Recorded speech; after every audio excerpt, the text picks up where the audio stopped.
kalau misalnya kita nggak kenal tapi first impression kita kepada orang itu tuh bagus, ya dengan mudah dong kita tertipu dengan kebohongan-kebohongan dia atau mungkin tindakan-tindakan jahat yang akan dilakukan di masa mendatang.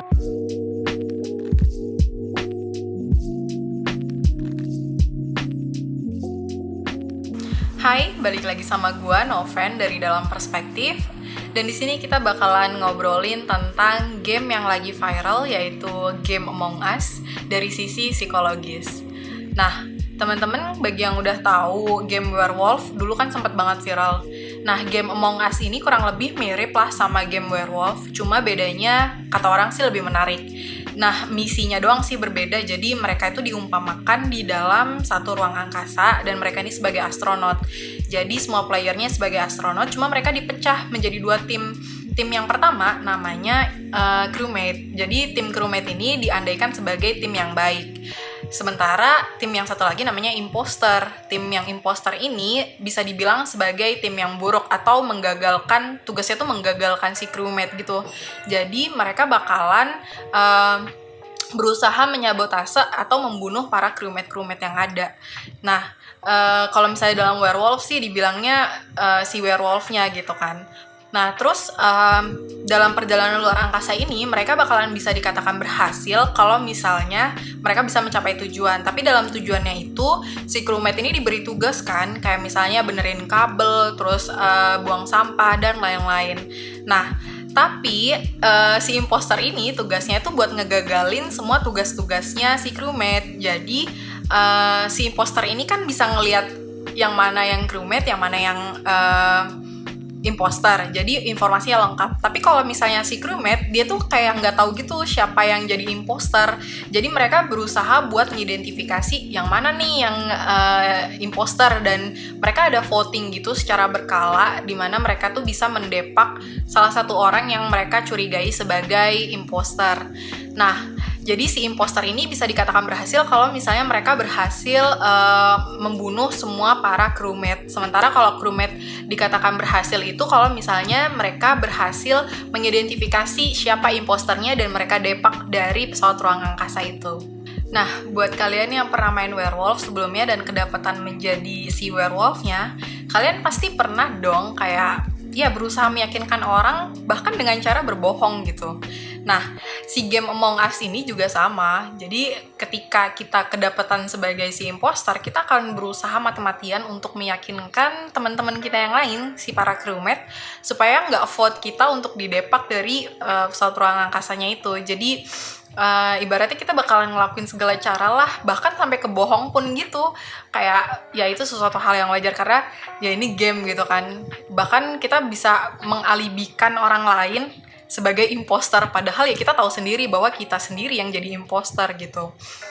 Nah, kenapa tuh ada temen kita yang kelihatannya tuh jago banget skill bohongnya sampai nggak kelihatan kalau misalnya dia itu sebagai imposter atau werewolfnya. Tapi ada juga temen kita yang ya skill bohongnya nggak bagus-bagus banget. Jadi di awal permainan aja udah ketahuan kalau dia tuh bohong. Akhirnya ketahuan kalau dia imposter atau si werewolf dan akhirnya didepak. Dan dia nggak bisa ngelanjutin permainannya lagi. Nah, ya jadi ada yang temen kita yang kurs banget skill bohongnya, tapi ada juga yang jago banget gitu. Nah, semuanya itu dipengaruhi sama yang namanya confirmation bias. Sebelum masuk ke confirmation bias, gue bakalan ngejelasin sedikit tentang cognitive bias. Jadi, cognitive bias ini dipopulerkan oleh Daniel Kahneman, di mana cognitive bias ini diartikan sebagai suatu fenomena yang mana kita itu ada misinterpretasi dalam mengartikan atau menyerap informasi yang ada di sekeliling kita. Jadi sebuah kegagalan dalam berpikir secara sistematis dalam menyerap informasi yang ada di sekeliling kita. Nah, cognitive bias ini menjadi krusial karena apabila kita menyerap informasi yang salah, maksudnya informasinya benar, tapi kita menyerapnya itu ada kesalahan gitu loh dalam memprosesnya. Jadinya jatuhnya misinterpretasi, dan ini menjadi krusial karena informasi yang kita serap atau interpretasikan di dalam diri kita itu kan akan menjadi suatu basis untuk memutuskan suatu hal ya. Nah, kalau misalnya kita jadi misinterpretasi, berarti ada kesalahan juga dong dalam mengambil keputusan. Nah, itu tadi kan cognitive bias. Nah, untuk confirmation bias sendiri itu sebenarnya dipengaruhi oleh cognitive bias. Cuma cognitive bias ini jenisnya ada banyak sekali. Dan kita nggak bakalan ngejelasin sebanyak itu karena nanti satu video nggak bakalan cukup. Nah, jadi singkat cerita, confirmation bias ini adalah sebuah fenomena di mana kita bakalan menyerap informasi yang hanya sesuai dengan belief kita atau kepercayaan kita gitu loh. Maksudnya kita bakalan memiliki tendensi untuk menyerap informasi-informasi yang sesuai gitu dengan apa yang kita percayai lebih dahulu. Misalnya, kayak lu lagi main sama teman-teman lu kan di Among Us. Terus lu tahu track record yang orang ini tuh gimana, orang ini tuh gimana, orang ini gimana gitu. Jadi pada saat si imposter ada di orang yang lu nggak duga-duga, bahkan di orang yang lu anggap baik sekalipun, lu masih punya bias di mana enggak, orang ini tuh nggak pernah bohong.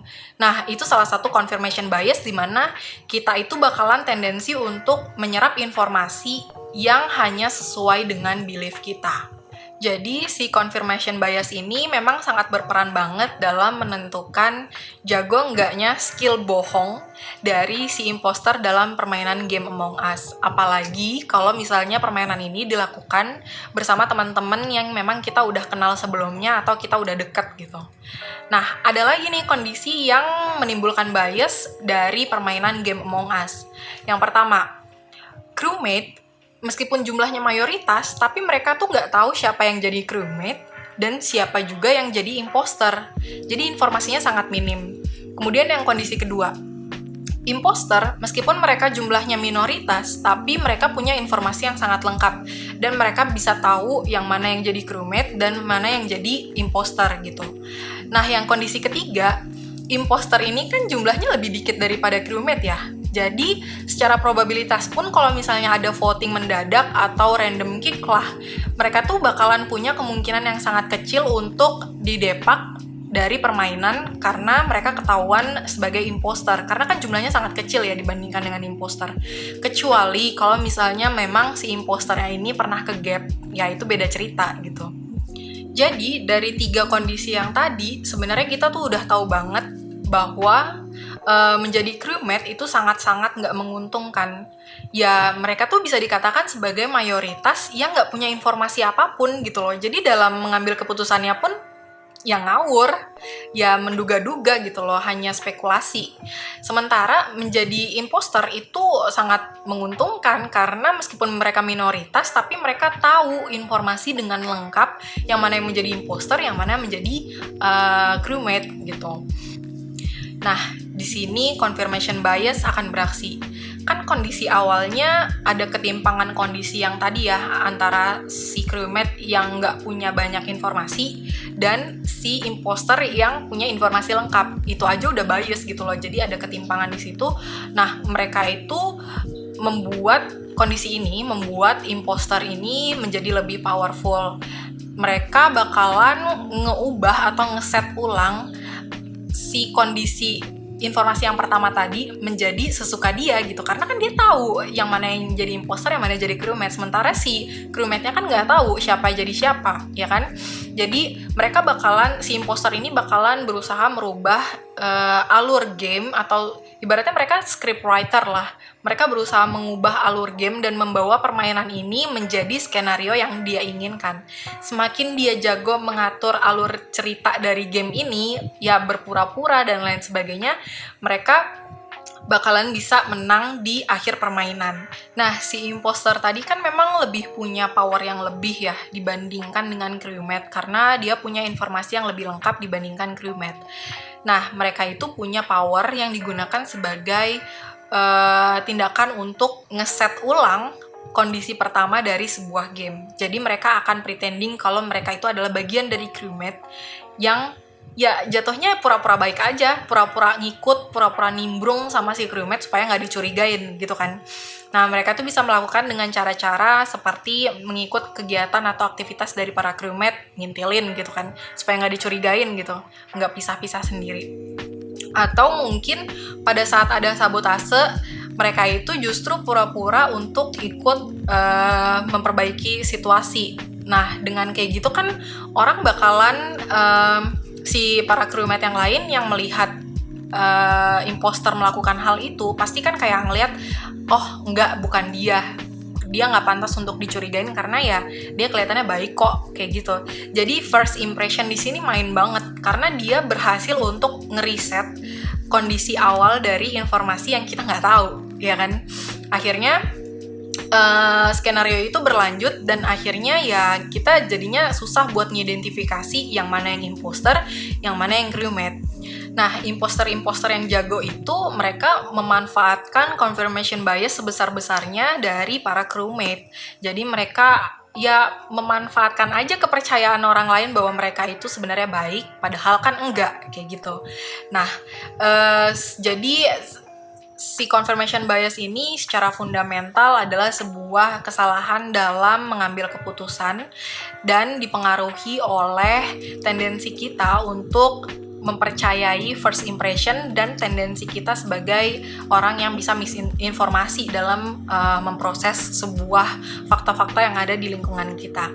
Nah, take a note bahwa sebenarnya nggak cuma ada di dalam game Among Us ini, tapi di kehidupan kita sehari-hari pun kita punya tendensi untuk melakukan kesalahan atau confirmation bias yang seperti itu. Ya bayangin aja kalau misalnya kita tuh udah terlanjur percaya dengan orang yang kita anggap baik, padahal sebenarnya nggak baik. Hanya karena first impression kita ke dia itu juga bagus gitu loh. Dengan orang yang kita nggak kenal misalnya.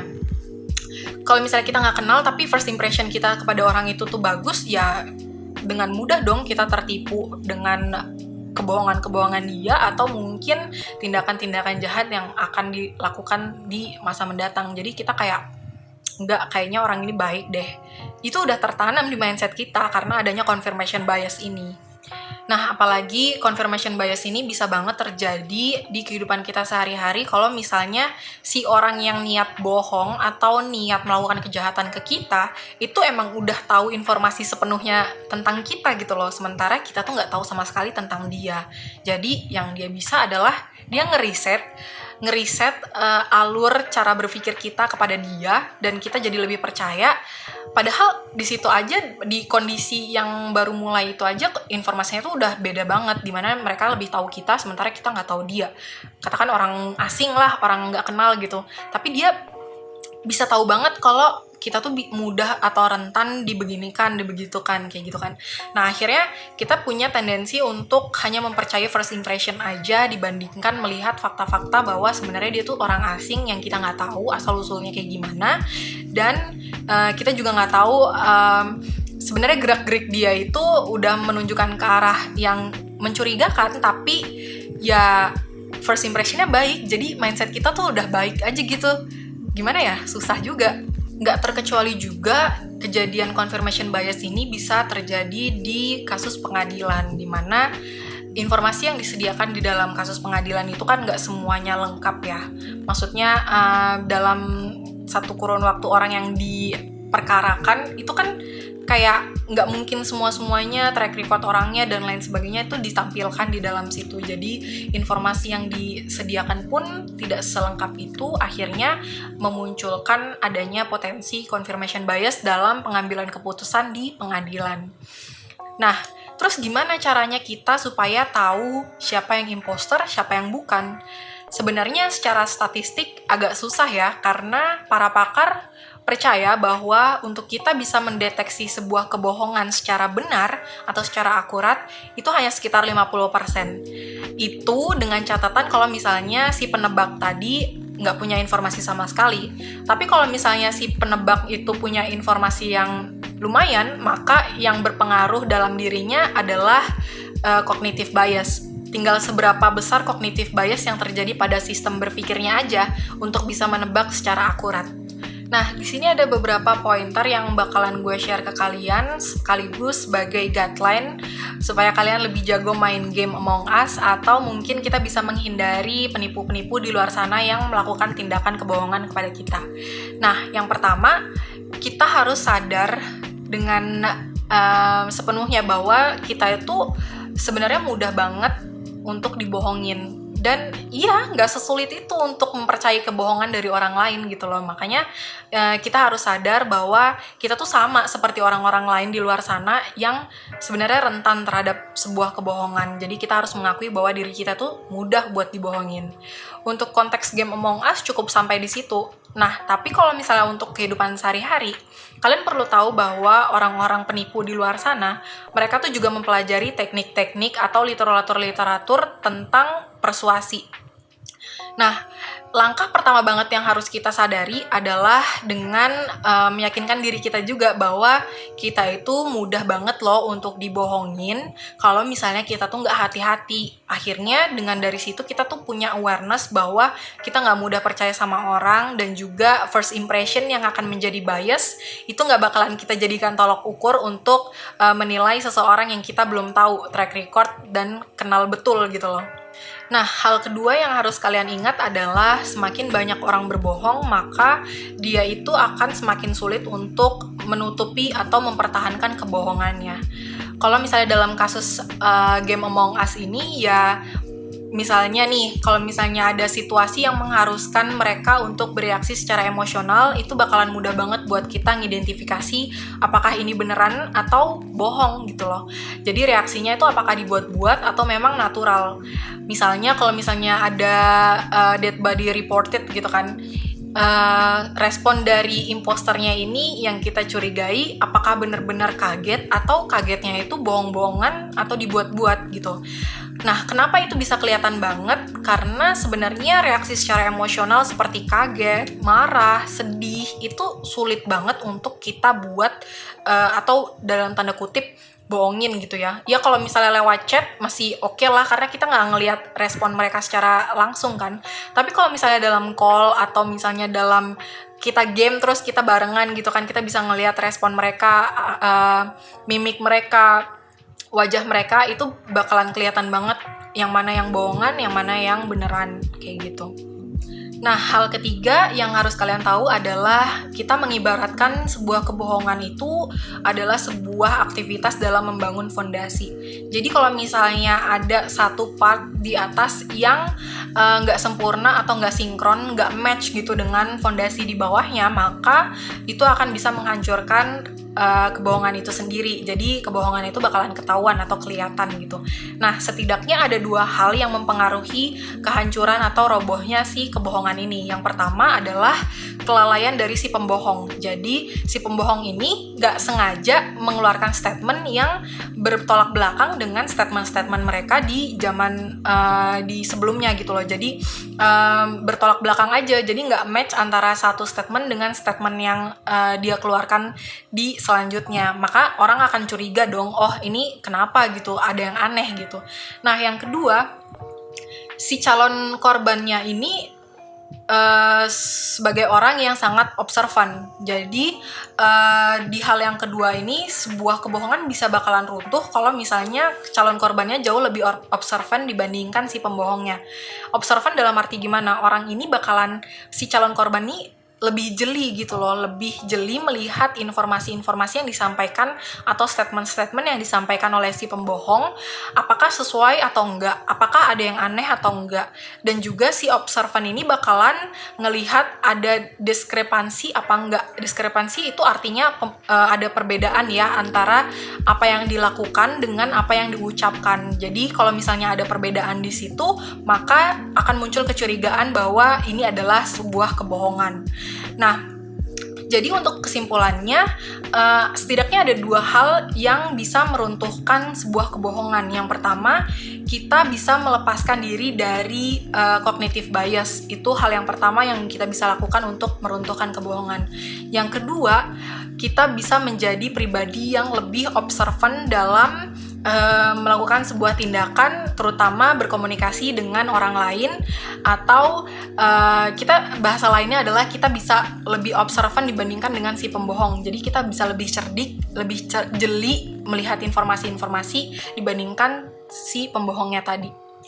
Sebagai penutup, tentunya kita bakalan butuh waktu yang sangat lama dan juga latihan yang terus-menerus untuk bisa melepaskan cognitive bias dari dalam diri kita sendiri.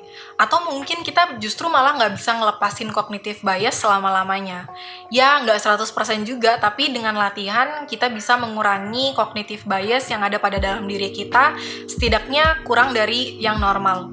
Nah, selain cognitive bias, kita juga bisa berlatih untuk menjadi pribadi yang lebih observant, yang lebih jeli ya, lebih teliti, lebih kritis kepada siapa orang yang kita ajak komunikasi.